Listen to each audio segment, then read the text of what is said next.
आज के ज़माने में बहुत कम ही लोग आपको मिलेंगे जो आपकी सक्सेस और कामयाबी के लिए अपना सब कुछ न्यौछावर कर देंगे और बदले में फिर कभी आपसे कुछ न मांगेंगे, कुछ भी न कहेंगे। नमस्कार दोस्तों, मैं हूं संजीव कुमार। स्वागत है आपका वॉइस ऑफ स्टोरी में। आज की कहानी है अधूरा प्यार।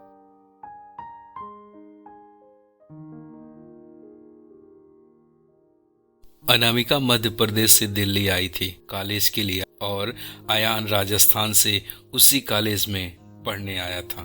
अयान एक सीधा साधा लड़का था जो न लड़कियों से ज्यादा बात करता था और न ही किसी से ज्यादा मतलब रखता था। अयान की यही बात अनामिका को बहुत अच्छी लगती थी और वह किसी न किसी बहाने से अयान से बात करने की कोशिश करती थी। अनामिका भी देखने में काफी क्यूट थी और कुछ ही समय में अयान और अनामिका की दोस्ती हो जाती है। अयान धीरे धीरे अनामिका को पसंद करने लगता है। उसके बाद दोनों दिन भर कॉलेज में बातें करते, अपने हर लाइफ डिसीजन को शेयर करते और ऐसे ही करते करते वे कुछ ही समय में बहुत अच्छे दोस्त हो गए। अयान की लाइफ में पहले कभी कोई लड़की नहीं आई थी, जबकि अनामिका की पहले से दोस्त थे और वह सबसे बातें किया करती थी। अयान को यह बात पसंद नहीं था। एक दिन बातों ही बातों में अयान अनामिका से अपनी दिल की बात बता देता है। अनामिका उससे एक दिन का वक्त मांगती है और कहती है, मैं कल तुम्हें इसका जवाब दूंगी। उसके बाद अनामिका सोचती है, जब अयान कॉलेज पढ़ने आया था तब वह सिर्फ पढ़ाई पर ध्यान देता था, पर अब उसका पूरा ध्यान मुझ पर रहता है। अगर मैं इसकी गर्लफ्रेंड बन जाऊंगी तो यह पढ़ाई भूल जाएगा और मुझ में ही लगा रहेगा। यही सब ख्याल अनामिका के मन में होते हैं। और दूसरे दिन जब अनामिका कॉलेज आती है तो अयान को सामने से मना कर देती है और कहती है, मैं तुम्हें अपना बस एक अच्छा दोस्त समझती हूँ, इससे ज्यादा कुछ नहीं। मैं यहाँ पढ़ाई करने आई हूँ और कुछ करने नहीं। तुम चाहो तो मेरे दोस्त रह सकते हो। अयान दोस्ती के लिए मना कर देता है और अनामिका को बहुत समझाता है, लेकिन अनामिका कुछ सुनने के लिए राजी ही नहीं थी। अयान को यह बात बहुत बुरी लगती है और वह अनामिका से बात करना बंद कर देता है। कुछ दिन वह कॉलेज भी नहीं आता। उसके काफी दिनों बाद अनामिका को भूलकर वो अपना पूरा ध्यान पढ़ाई में लगाता है। वो अपने पुराने रंग में लौट जाता है, न किसी से ज्यादा बात करता है और न मतलब रखता। देखते देखते कॉलेज बीत जाता है और सब अलग अलग हो जाते हैं। अयान कॉलेज में टॉप कर जाता है और सबसे पहले नौकरी उसी को मिलती है।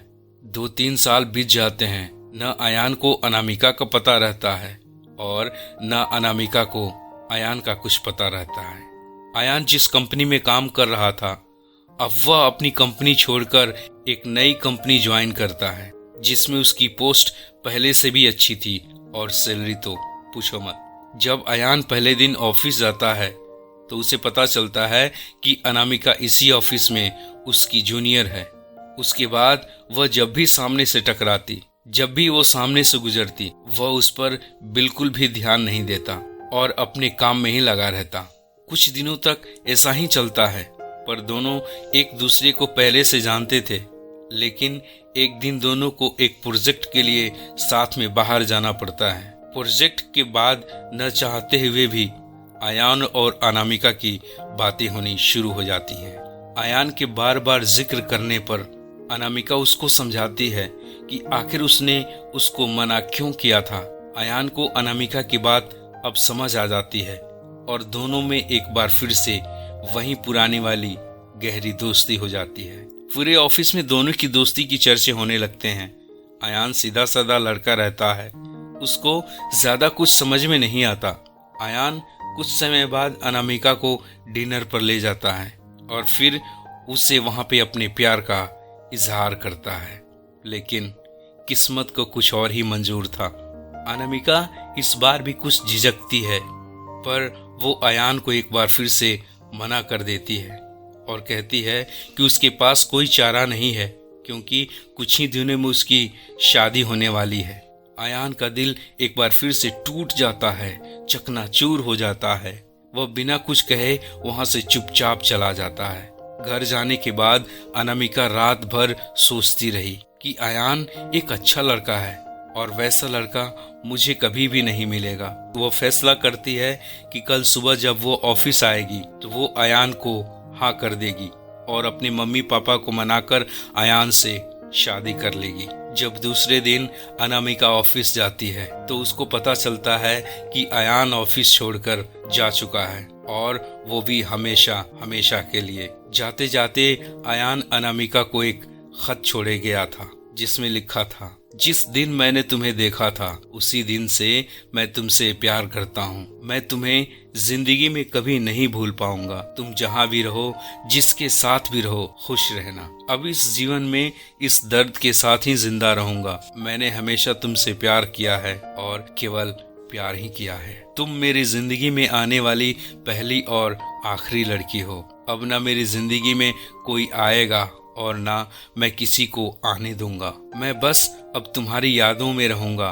बस भगवान से यही दुआ करूंगा कि तुम जहां भी रहो खुश रहो।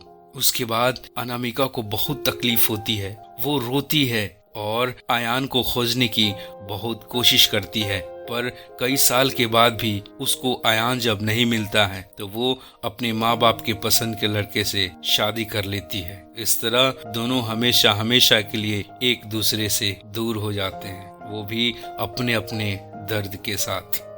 तो कैसी लगी ये कहानी दोस्तों? अगर आप लोगों को ये कहानी अच्छी लगी हो तो प्लीज इसे लाइक और शेयर जरूर करना। और हाँ, अगर आप नए हो इस चैनल पे तो प्लीज हमारे इस चैनल को सब्सक्राइब कर देना ताकि इससे हमें मोटिवेशन मिले आगे और भी बेहतर से बेहतर कहानी आप लोगों तक लाने के लिए। तो चलिए मिलते हैं फिर एक नई कहानी के साथ नए सफर पे। तब तक के लिए जय हिंद, वंदे मातरम।